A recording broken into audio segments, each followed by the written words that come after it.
This episode is sponsored by Free Market Kids. Join the league of families who are transforming family time into unforgettable Bitcoin learning experiences. With our Hodl Up Bitcoin mining board game, you're not just playing, you're building bridges, creating memories, and unlocking the brilliance of the future one block at a time. Hi, everybody. Welcome to Orange Hatter. Today, you're going to be listening in on my conversation with Sanjna. Hey, Sanjna. Welcome to Orange Hatter. I am so happy to have you here. Um, can you please tell us a little bit about yourself and how you heard about Bitcoin uh, when you did? Of course. So thanks for having me on the show, Tali. I'm super excited to be here.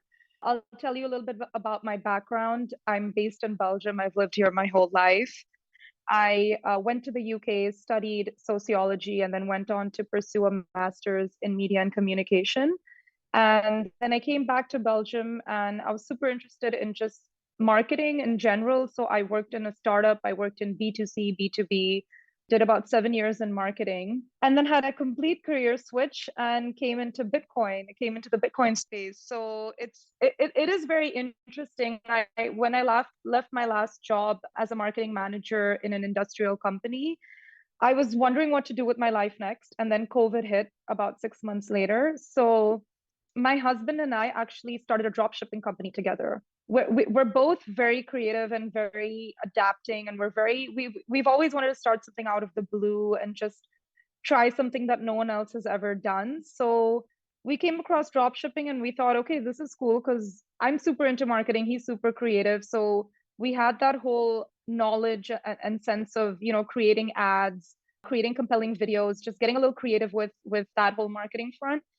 So we started a drop shipping business, which eventually led into a white label beauty product. So of course, at the time of COVID, salons were shut worldwide. Women still wanted to be completely groomed and have a way of doing their beauty routine. So we started selling an eyebrow hair removal pen. And you think it's just such a niche product and it's so random, but it actually worked really well. We sold, I think, we had over 15,000 customers worldwide. So it was super interesting. And then we got into the whole business of more home beauty gadgets. So we kind of scaled that business. We worked on it for a year, almost a year and a half. And then there were just a lot of changes going on. We thought that, okay, COVID was making it a little difficult because of the logistics, but there were a lot of issues going on with advertising and small businesses. And we just thought it was more of a passion project. And we're like, okay, maybe we stop this now and we find the next thing that we want to do.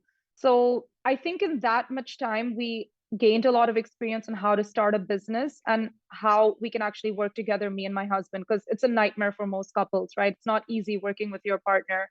But I think taking that as a first experience is what actually led both of us to Bitcoin. So my husband's known about Bitcoin since I'd say 2013, 2014. He's always been very knowledgeable, very intrigued by the whole space of Bitcoin and cryptocurrency in general. But he never really took a lot of action in 2013. Then I think when things started picking up again, he got into it. We quit this brow spot business, so he had more time. He does some other work on the side. He's a jeweler. He's in the diamond business, but he also kind of wanted to explore other opportunities. So once he started getting more into Bitcoin and reading about it, he was fully immersed, because when you get into the Bitcoin space, there's no turning back, right? It's a rabbit hole and just go deeper and deeper. So I think for about a year, I was still kind of figuring out what I want to do, and he kept talking about Bitcoin, and it never interested me. I would go blank every time he spoke to me. He would do all these sketches on a whiteboard, try to write these notes, and he really wanted me to learn about it. And I was just like, I don't get it. And there's nothing about it that's really hit the spot where I feel like, okay, I need to learn about Bitcoin. But then I think the more he got into it and the more passionate he got about it, like I could hear him talking about it with our friends or family. And, at that point, everyone's like, oh, what is crypto? What is this hype? It wasn't specifically just Bitcoin, it was the whole space, right? There was this hype of Ethereum, Solana, just a lot of these different coins and tokens.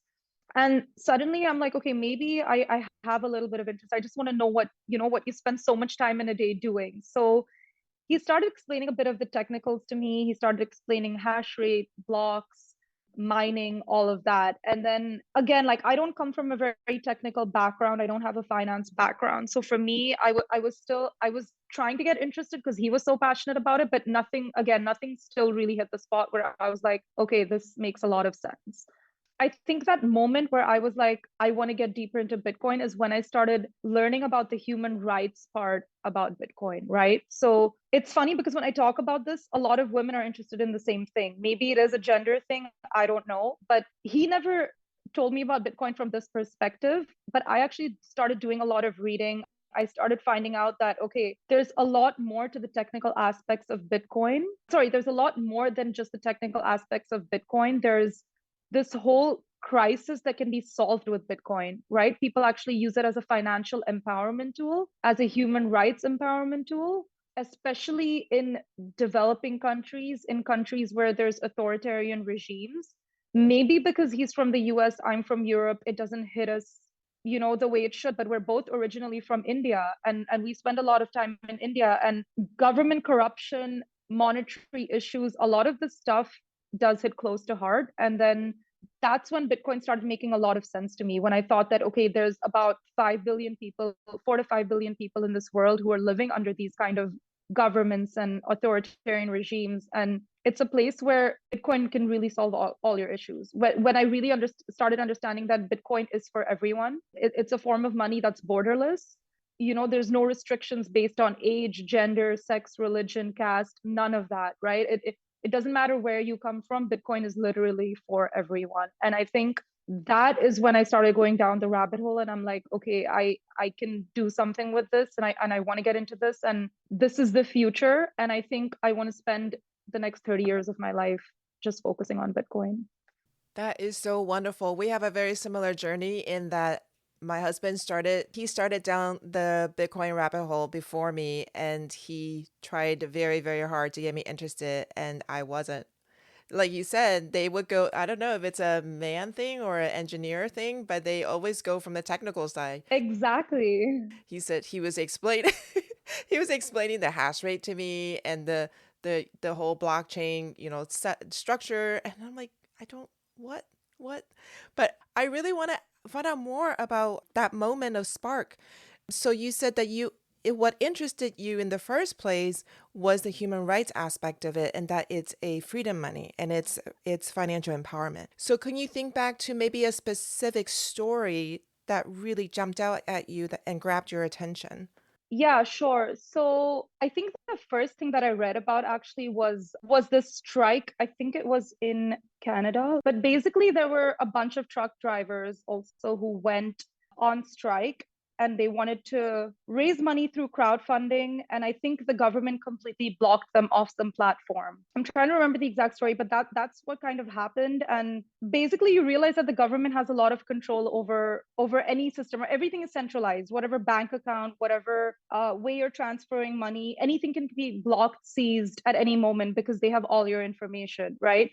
So I think when these truck drivers went on strike and their money was blocked from transferring it to other people, it was Bitcoin that actually saved them, and they could actually make a lot of remittances and transfers. And I think that's actually, I'm giving a first world example because that's when I think a lot of people started realizing that it makes a difference all over the world, right? It's not just about where you come from, it's not just about Africa and certain countries in Asia, it's happening in North America. So that's one of the things that struck me. I mean, there's hyperinflation happening in countries like Zimbabwe. There's issues going on in Lebanon. There's, again, India, right? Like the government's so corrupt. They're trying to block Bitcoin in general, but even then, there's just so much corruption and so much politics. You can't even understand what's going on. It's like only the top 5% of that country actually has access to wealth, or whatever happens that country is just in their control.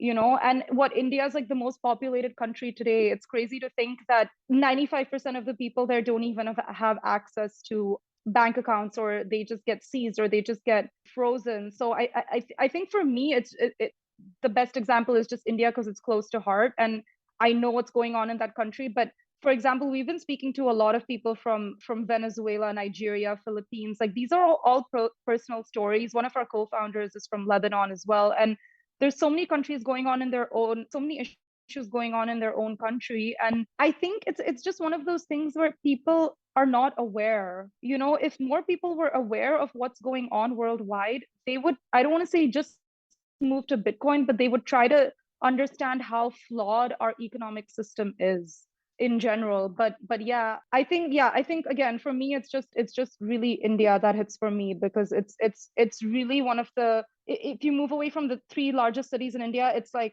it's a horrible situation, whatever's going on in villages and remote areas. And the way the government has just been since the past like 60 years, it's very difficult to get any kind of money into your bank account, or to just, you know, get past the government and that whole KYC process.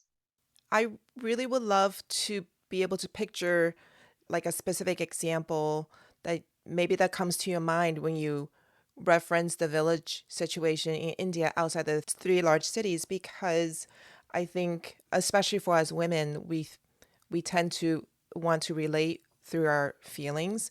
And so if you can think of something a bit more specific, maybe some particular family that comes to mind or particular specific situation that you can describe for us.